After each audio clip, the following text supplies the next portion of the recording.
Hi everyone, this is Varanya from Group 2. Today we are going to give a presentation about comparative study of indexing using geospatial querying that is in Cassandra. So these are the topics of the content that we are going through for today's presentation. So geospatial data is data about objects, events or phenomena that have a location on the surface of Earth. So the location may be the location of a road or an earthquake or children living in a poverty or dynamic, etc. For example, or a moving vehicle's location, or if you take the current situation, like what is the spread of the infectious disease like the COVID-19. So geospatial data combines location information, usually the coordinates of the earth, and about the attributes information like what are the characteristics of the objects, events or phenomena concerned, and often also temporal information like the time or the lifespan at which the location and the attributes exist. So traditionally, geospatial data was confined to use by the military, intelligence agencies, maritime or aeronautical organizations. So the use of geospatial information has expanded into almost every market and institutions around the globe. Some, for example, like to find the nearest restaurants around me, or like to find the regions in the path of, like find the path of mudslides, find the area or the location or having the highest crime rate in United States. So with such a wide range of application in recent times, the interest and necessity for research within these geospatial domain have increased. So most of the time, the data involved in these applications is so huge, and moreover the data could be either a structured or unstructured data. So the traditional relational database face performance limitations to house geospatial data due to their rigid schema and restriction scalability. So NoSQL database can store unstructured data efficiently and can scale depending on the quantity of the data stored. So famous NoSQL databases such as MongoDB, Couchbase, DynamoDB have native support for geospatial querying and processing, while the Cassandra, which is one of the prominent NoSQL database, it does not have a native support for the geospatial processing. So in this study, we choose Cassandra as the underlying database to conduct a performance study on geospatial index mechanism, and that enables and facilitates geospatial functionality of this highly scalable NoSQL system. For this project, we consider Singapore bus data taken from Kaggle. So the base for an efficient geospatial processing system is to store and retrieve vast volumes of the data rapidly and efficiently. So indexes play a crucial role in efficient retrievals, primarily when the size of the dataset is enormous. So the index in general is a data structure that contains a copy of index columns from the data set, which helps in quick lookup and retrieval of data from the entire data set. So as a part of this project, we are indexing the geospatial data using geohash technique and R-star trees. So here are the objectives. So we are going to implement geohash and R-star tree indexing algorithms for indexing the geospatial data in the Cassandra database. So for the geohash indexing, we are using aggregation algorithm such that the number of queries sent to the Cassandra cluster or the node gets decreases in such a way that the execution time decreases, and then extending the, here we are extending the functionality of the SQL by adding user-defined functions that supports a spatial query.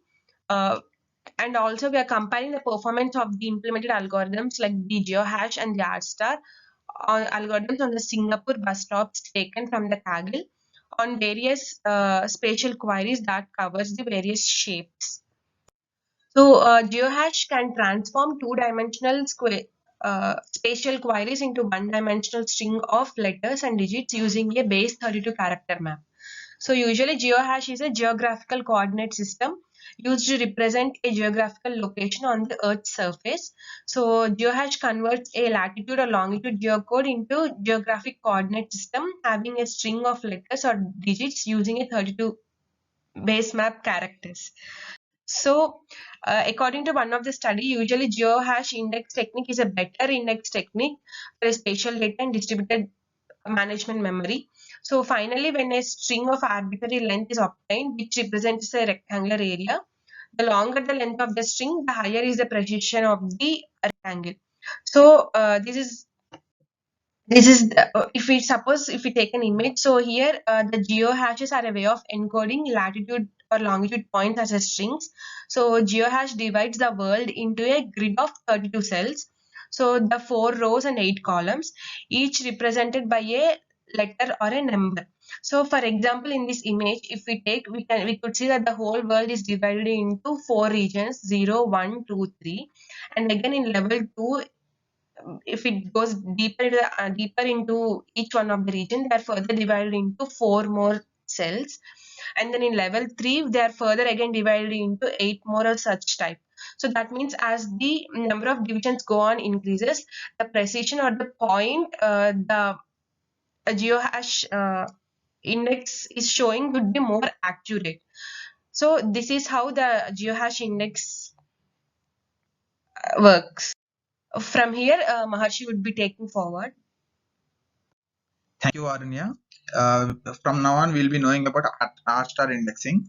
As we already know, B plus trees, R trees are also like B plus trees, but these are self-balancing dynamic trees, which organizes the data objects by the means of hierarchical organization of rectangles. These rectangles are also known as minimum bounding rectangles. The nodes of R trees are divided based on minimum bounding rectangles. What do these minimum bounding rectangles do? These minimum bounding rectangles are the rectangles uh, used for finding out what are the points located in our search area. A geospatial search query specifies a query rectangle, denoting the target search area. The database system serves this query by returning all the points within minimum bounding rectangle query, and the R-tree index is used for facilitating the search process. R-trees perform well when the minimum bounding boxes have features such as intersecting or joining of different bounding boxes. But this fails when there are two identical bounding boxes. So for this reason, R-star trees have come up. R-star trees perform well for the spatial data, which consists of features such as for identical structures. In this tree example, we can see that the dotted line is nothing but a minimum bounding rectangle. When it is converted into an R-star tree, all the things in the rectangle box are used as a nodes. So A has all the nodes such as D, F, E, H. Similarly, B and C also use the same phenomenon.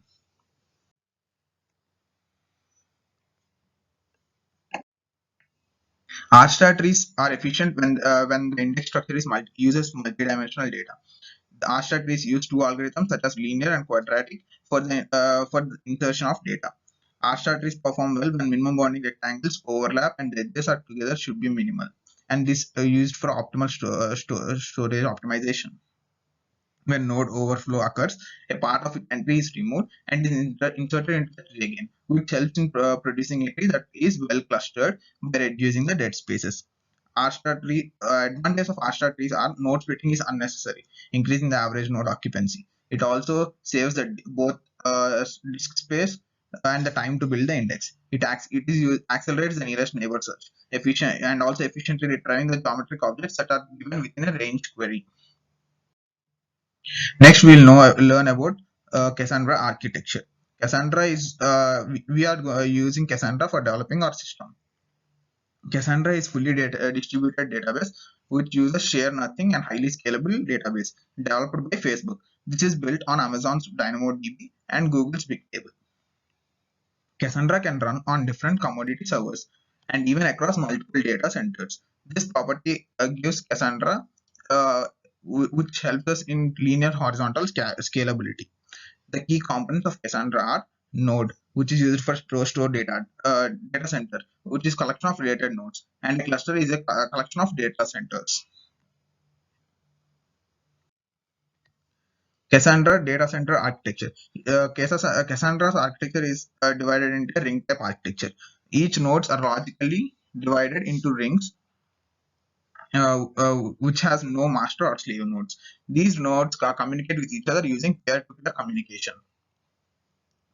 The data in Cassandra is automatically distributed across all the nodes. Cassandra uses an algorithm for generating hash values for a given key. The hash value is a number that maps any given key to a numeric value. For example, a string ABC may be mapped to 101, and a decimal 25.34 may be mapped to 257. A data center is a collection of nodes uh, with related node. Cassandra supports multiple data centers. So the data will be replicated across and within data centers based on replication strategy. Uh, Here we are here the data is replicated in a clockwise structure. The nodes data is stored in the adjacent clockwise nodes. When we are using multiple data centers, the nodes the replication can be done within two data centers. Cassandra architecture. The data model Cassandra consists of three data components: key spaces, tables, columns. Key spaces are nothing but similar to the tables in a relational similar to the databases in a relational database. Tables are similar to the tables in a relational database. Columns are nothing but these define the structure of the table. Each column has an associated type such as integer, text, double, and boolean. The latest version of SQL offers us new features called as user-defined functions. This is the feature which is used for our project, and everything is implemented using this feature. Once a UDF is created, this is added to the cluster schema and is gossiped between all the cluster nodes. Cassandra, each row in a table is identified by a primary key value, which in turn uses the partitioning of the data across all the nodes. The primary key in Cassandra can be a component key, which refers to a key consisting of multiple columns. When component keys are specified, the first key is considered for the partitioning of data and is called partition key. The data in each partition is clustered and ordered by the remaining keys. Example: primary key is based on first key. One is used for primary, and remaining key 2, key 3, and key 4 are used for clustering. From here on, key 3 will be continuing. Thank you, Maharshi. This is the system view for the R-tree indexing. So initially, the spatial query submitted by the user will be the input for this, and this is submitted and this is taken as an input from the Python program. So this Python program is used to establish the connection to the Cassandra driver using a DataStax driver. So once the connection is established, whatever the query that was submitted by the user will be sent to the Cassandra. So over here, R-tree indexing will be used, and this R-tree indexing is implemented in Python, and we will be integrating this R-tree indexing using the user-defined function feature of the Cassandra. So once this is integrated, this R-tree indexing is used for retrieving the query results. So once we have the query results, the query planner will actually send the results back to the program, and from the program, the output will be displayed to the user. Next, going on to the next slide, this is the system component view for the geohash indexing. It is pretty much similar to the R-tree indexing, except there is one more feature got added in between the query planner and the geohash indexing, which is an aggregation function, and this function is mainly to reduce the number of queries that are being produced on a particular node. This has an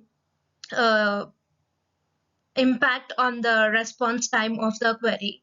So going on to the data set, this is the data set that we have used for our project, and this is a Singapore bus data set that we have taken from Kaggle. The actual size is around 10 MB, and we replicated the records in order to increase the size up to 20 MB. And these are the attributes that we have in the dataset, which are nothing but the bus stop code, description, latitude, longitude, and the road name. And a simple use case of this data set is finding the bus stops around a given position within a given radius. So going on to the next slide, and from here on, I will describe the steps that are that we need to go through in order to set up the Cassandra distributed system. So for this project, we are considering a single data center with 3 nodes. Initially, we installed Cassandra and its dependent softwares on all the 3 nodes. Then we created a cluster from all these 3 independent nodes by editing the Cassandra configuration file. And these are the features, these are the attributes that we have edited in the Cassandra configuration file, which is the cluster name. And we named it as group 2 cluster, and seeds in seed provider. And this is used for forming a cluster, and whenever a node is joining the cluster, this seed node is used for getting, means all the nodes will get the information from this seed node of the current status of the cluster. So listen address, and this is set to the IP address of the respective node, and RPC address is set to this value. And once these values are changed, we just save the file, and then we could know the status of the data center by using a node tool status command. And this is how it looks, this is how the cluster looks once all the nodes have been joined. This actually shows the number of nodes that were there in a particular cluster. So here we have 3 nodes, and these are the IP addresses of the nodes that have joined the cluster. And these are the commands that we used for creating the key space and the table. Key space, for the key space creation, we created a key space called sample. And with the replication strategy as a simple strategy, as Maharshi explained in the previous slide, a simple strategy is nothing but is a strategy in which the replication is done on the adjacent node in clockwise direction, and the replication factor is set to 2. It means that the same copy of the data is present on 2 nodes in the data center. So this is the command that we used for creating the table. It is pretty much similar to the SQL query. And here we are using a primary key, which is a compound key. It means that we have two attributes in the primary key, which is the bus stop code and the geohash num. The bus stop code is used as a partition key. It means that based on this, the records were were distributed on different nodes in the cluster, and geohash num is based on this attribute, the values within a node or cluster together. And once we have created the key space, we could actually verify the structure of the key space using this command, describe followed by the key space name. It will actually show all the tables that were there in the corresponding key space and the structure of those tables. This is how it looks for our project. And once we have the key space and the data set up, then we actually loaded the data from the CSV file into the table using a simple copy command that was supported by the CQL, which is nothing but the Cassandra querying language. Like I mentioned, apart from these attributes, we added a new attribute called geohash num to the table, and we placed it as zeros. We later updated this value by implementing the geohash algorithm in Python and integrated it with the Cassandra. So going to the geohash implementation, like I already mentioned, we used Python and DataStrax driver for connecting to the Cassandra database, and we implemented the geohash indexing in Python, and we calculated geohash values with a precision of 3 and 9. It means that we use different precision for calculating the geohash values for different coordinate values, and we divided it based on a particular range in the coordinate values, like in the latitude and the longitudinal values. And the geohash values are then converted into the numerical values using the base 32 system. This is how the table looks after updating the geohash values using the algorithm that we implemented in the Python.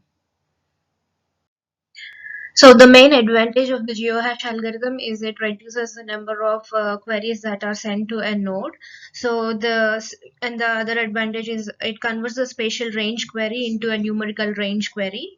The queried area is actually decomposed into different precision levels. Indeed, the biggest geo box that fits into the queried area is the first to be computed by appending a string with zeros to get the minimum value and the list of 1 to get the maximum value. So this, if THS is represented by this binary value, the minimum value is obtained by appending the zeros, and the maximum value is obtained by appending ones. And this is how we get a bounding box of a particular geohash value.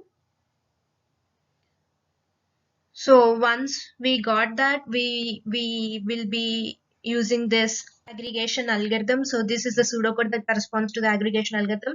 The same will be explained using 3 scenarios. So in the first scenario, if the geohash is contained in another one, the upper one is kept and the smaller one is removed. So TH is kept and TH0 is removed from the list. And later, geohashes of the same length could be reduced to a single geohash if their union fits it's into total content. If the union fills a total content, so all these th0, th1, th2 and th3 will be replaced by th. And the last step of the aggregation is that the neighboring geohashes that could be reduced to an upper geohash because they partly fill its contents or may belong to upper geohashes, but they keep a total order of the geohash minimum and maximum values. That means that no other geohashes belong to the list of the geohashes to be aggregated nor grouped yet, belongs to a range limited by the minimum and the maximum values. So that we have implemented in the Cassandra, and we implemented for around me scenario. It means that finding the bus stops around me within a particular radius. So initially we added this using the CQL command prompt, and it takes 2 arguments. The first argument is which defines the type of the query, which is a constant, which is nothing but an S function, which is having this value. And the second argument is a list containing the latitude and the longitudinal values, the radius and the precision values. So this is how it looks in the code. This is the parameter list and it is passed to the S function. This is nothing but corresponds to the coordinates of the point around which we are trying to find a bus stop within a given radius using a geohash code calculated with the given precision value. So R-tree indexing, the setup for the R-tree indexing is pretty much similar to the geohash indexing, but unfortunately we were not able to complete R-tree indexing within this time span. So going on to the results, so here we will be presenting only the results for the geohash indexing.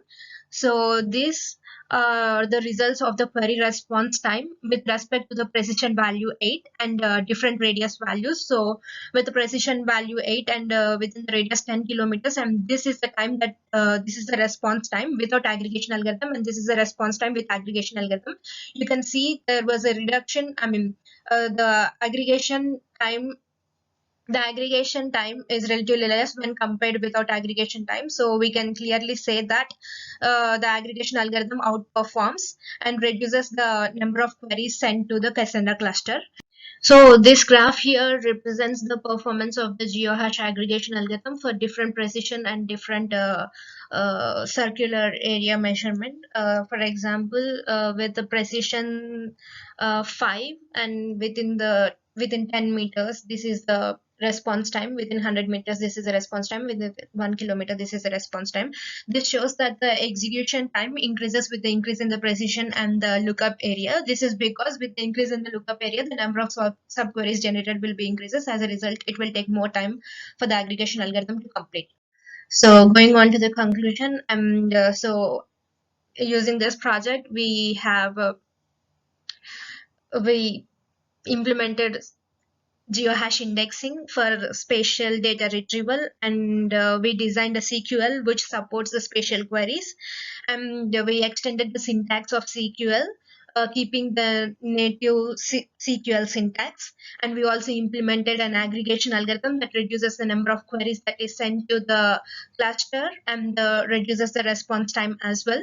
So in future, we will be implementing R-tree indexing for Cassandra, and we will be comparing the results of this R-tree indexing with geohash indexing, and we will be able to present a best geohash indexing for Cassandra. Here we have 3 nodes in our data center. Let's check the status of these nodes by using node tool status command.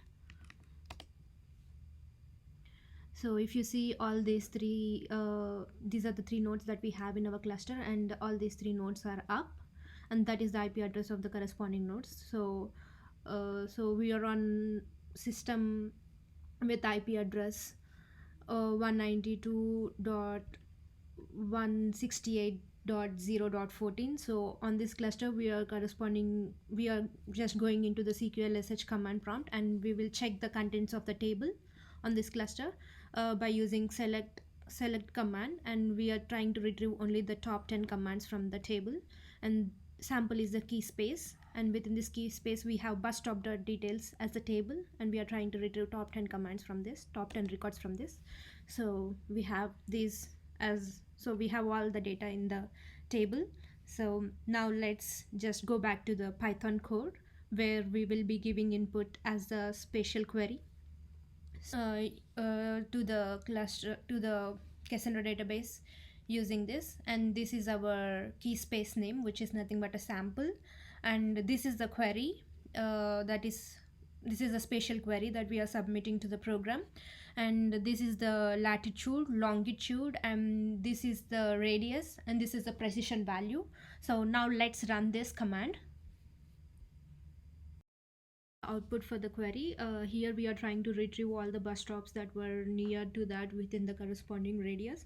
So we got 3 records, and this is the response time for the query. Like this, we are trying to record the response time for each and every query in